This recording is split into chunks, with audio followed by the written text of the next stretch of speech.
chance we'll get you in there. Feels good. Good. Well, in reviewing the game film of the last game, it was we got off to a little bit of a slow start, in the game. Just didn't seem to have the energy, especially offensively, to pay attention to detail and get the kind of execution we needed against a very good defensive team that really did everything they could to shut off the inside run, and made some adjustments at halftime and played a lot better in the second half and made some big explosive plays that made a big difference in the game.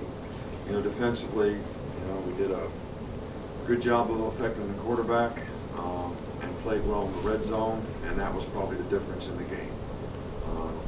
Probably didn't tackle as well in space as we'd like to, and gave up a few big plays that we probably shouldn't have, and those are things that we definitely need to work on and try to fix. Special teams, other than getting a little pressure off the wing and being a little slow on the field goal that got partially blocked, really did a nice job in the game, and it was an asset for us to be able to score, on special teams, and really control field position pretty well, and it was helpful to us. It's great to have SEC Players of the Week, Derrick Henry on offense, Jonathan Allen on defense, and I really think Jonathan Allen got it for what he did to me. Thanks for that. Our Players of the Week were Derrick Cam and Ardarius Stewart, and defensively Reuben Foster, Jonathan Allen, and Ryan Anderson, and Cyrus Jones, Adam Griffith, Kenyon Drake, and Bradley Sylvie on special teams. From an injury standpoint, Kenyon is surgery went good, and probably a couple weeks, and then it'll be how functional can he be at his position with what he has. And Minka's day to day, but probably it's a little stressed to think he's going to be able to practice enough this week to be able to play in this game. It's senior day. It's last game for a lot of our seniors who have had a great career here and contributed and had a lot of success. And I certainly hope that our fans show the kind of appreciation that we all should have for what these guys have, what their sort of hard work, blood, sweat, and tears has contributed to the program, over the last 4 or 5 years. And a lot of good people, a lot of very successful guys, guys that are going to be successful in life, and they've been great ambassadors for the University of Alabama in this program, and we're just very thankful to them for what they've contributed. The game this week, Charleston Southern is 9-1, one of the probably best teams in their FCS division. They're ranked in the top 10 in almost every category. One of the top defenses, in that league, as well as very productive offensively with a different style of offense than what we played against. A lot of option, split back kind of options that we have not played against. And their quarterback, Austin Brown, does a really good job. He's a very athletic guy that can run, as well as is a good passer. So this is going to be a challenging game for us from a preparation standpoint. Their defense has created a lot of negative plays very quick. They play a 3-4, and they do a good job with their pressure package to create negative plays. So this is a good team that we're playing, and hopefully our players will have the kind of respect they need to go out and play good, positive, winning football against them. Okay. We'll start over here with Aaron. A couple of the players have said it was always kind of the off-the-field maturity stuff that kept Tim Williams from reaching his potential. What change have you seen him in this year that's allowed him to be so productive? Well, I just, I think that, he's always had good pass rush ability. It's always been a question of dependability in terms of, is he going to do the right things on and off the field so that you could know that he's going to be responsible enough to make the kind of choices and decisions that you need him to make so he can play winning football on the field. And Tim's worked very hard, made a lot of sacrifices to try to get where he is right now, and we certainly appreciate it. A lot of people in our organization have tried to help him, and he's been very, very productive. It has nothing to do with ability. He's not pass rushing any better than he did before. He's just more dependable doing his job, and we've been able to count on him, to this point. So I'd say that's the biggest difference. Left side of Matt. Just in terms of Jonathan Allen, what do you feel like his strengths are as a pass rusher? How much have you seen him grow as a pass Well, rusher? the first thing is knocking the hell out of the coach.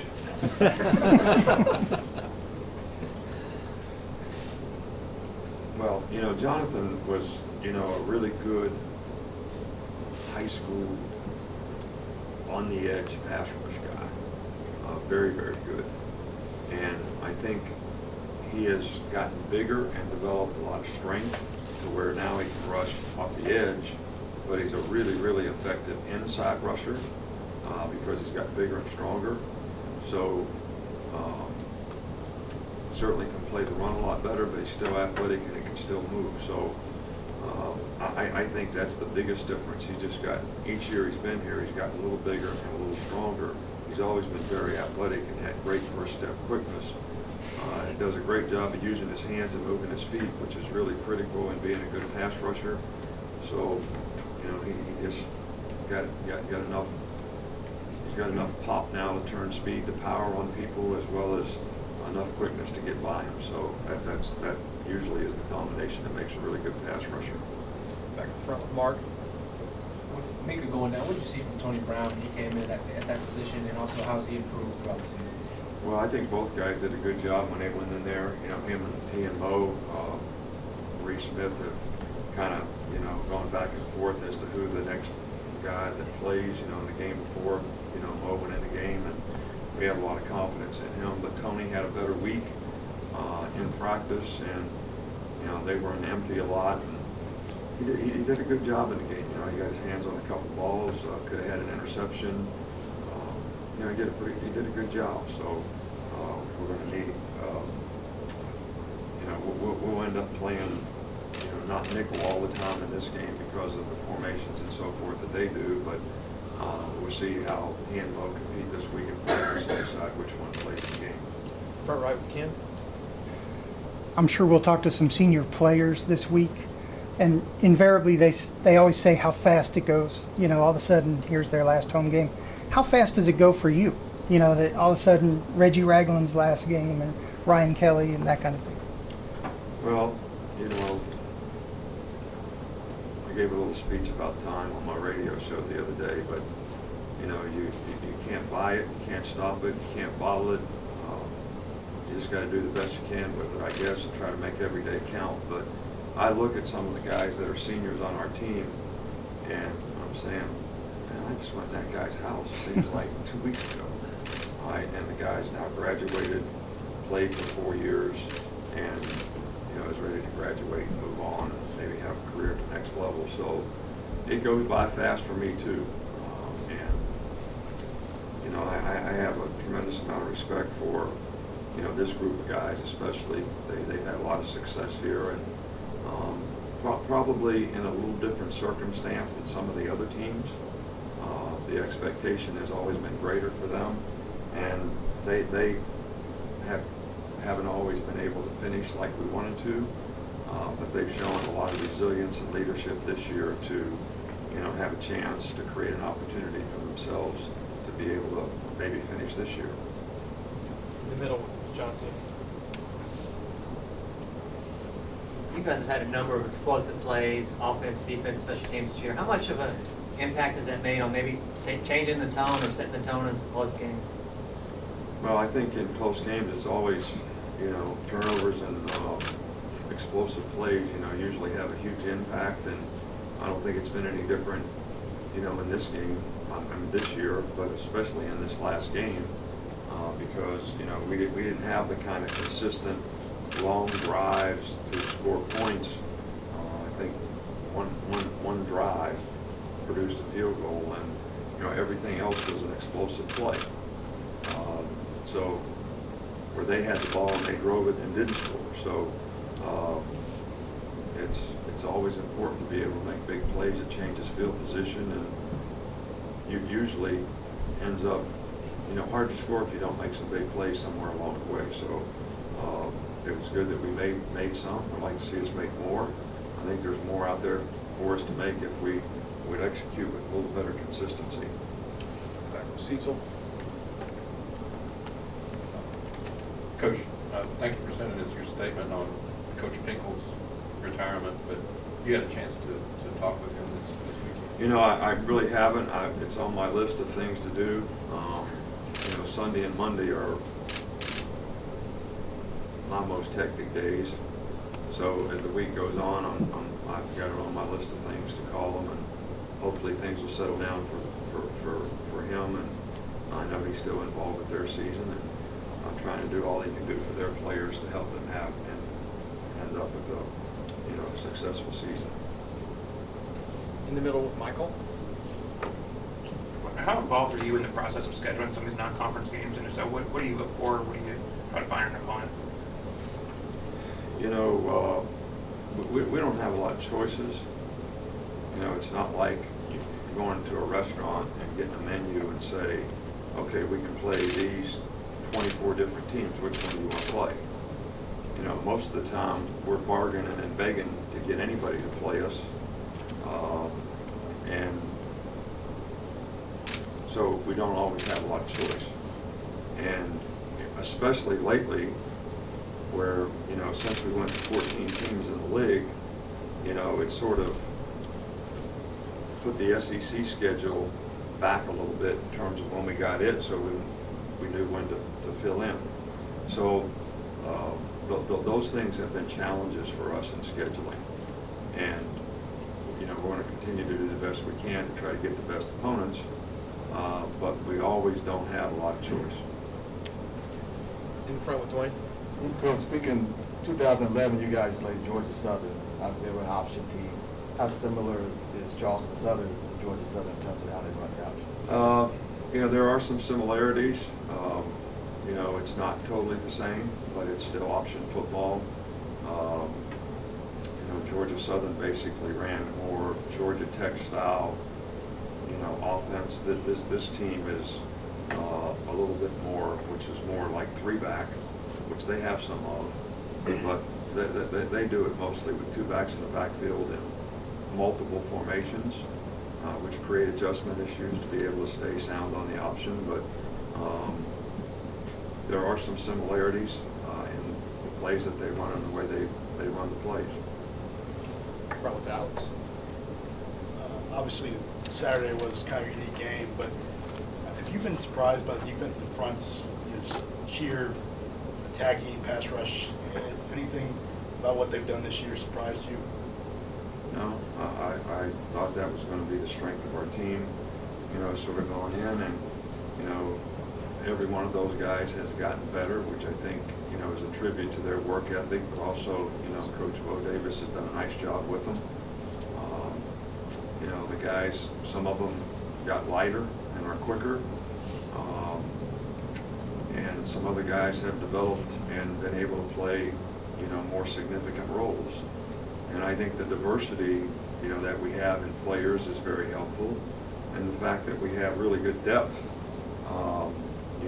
is really a luxury to be able to roll in as many players as we roll in, and not really lose a lot, especially in these teams that we played 87 plays in the last game, and we didn't. If we couldn't roll guys in, it would be tough to finish at the end of the game, especially when they're passing the ball just about every down. So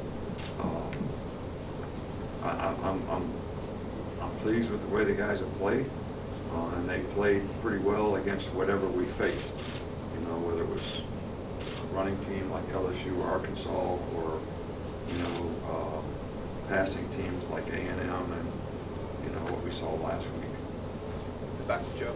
Coach, kind of along that same line, just in terms of the sheer number of sacks this season, how much do you think the emergence of the secondary has played a role in maybe just buying the line an extra half second to get to the quarterback? Well, I think it's a combination of things, though. I think we're making the ball come out quicker. I think that's probably has something to do with the interceptions. We do a chart not only on sacks, but quarterback pressures. as well as batted balls. And those two things have been, very good in terms of what the defensive line has been able to do as well. So they've been able to consistently make the quarterback uncomfortable and affect the way the guys played. And I think that helps in the secondary when the quarterback's not feeling like I can get in a rhythm, I got time, I can stand back here, wait for guys to come open, and all that kind of stuff. So I think that has been very helpful to the coverage, but I also think we've had pretty good coverage at times where the guy just can't get the ball out quick, and that's probably helped some of the pressures as well. Last two, Matt and then Mark. So Nick, you talked before just about different things that you've incorporated in practice as far as like turnovers and stuff in terms of creating more turnovers and protecting against turnovers on offense. Is there anything different that you've done in terms of creating the pass rush that you guys have developed this year? Is there anything different that you guys did this season? Not really. Not really. I mean, it's about the players. They've all gotten better. They got a better understanding of it. We had a lot of experienced guys playing up front. And, the one thing that I notice on our team is the older, more experienced guys improve, sustain performance better, as well as learn from the mistakes that they make, which allows them to improve. And the younger guys on the team have a harder time sustaining. They have a harder time when things don't go well for them. It's frustrating to them. So that's a very mature group. Deron Payne is the only real young guy that's, playing a significant role. And there's some really good leadership in the group. So they brought him along, and he has played with a lot of maturity for a freshman. Last one here with Mark. With Kenny going out, how much of a role does that create for Damien and also Bo, and how have you seen those two progress in their freshman year? Well, both guys are going to have to play a role. There's no question about that. But again, they're young guys, so are they going to step up to the challenge and compete and show the maturity you need to get ready to play a game? I think, and play it well and do it on a consistent basis. That's the challenge for all young guys. We've had a couple do a great job of that. Minka's done a really good job of that. Calvin Ridley's done a good job of that. But sustaining the standard, nobody's entitled, to anything. You got to earn it. And I think those guys are very capable, and we certainly need them to come through for us right now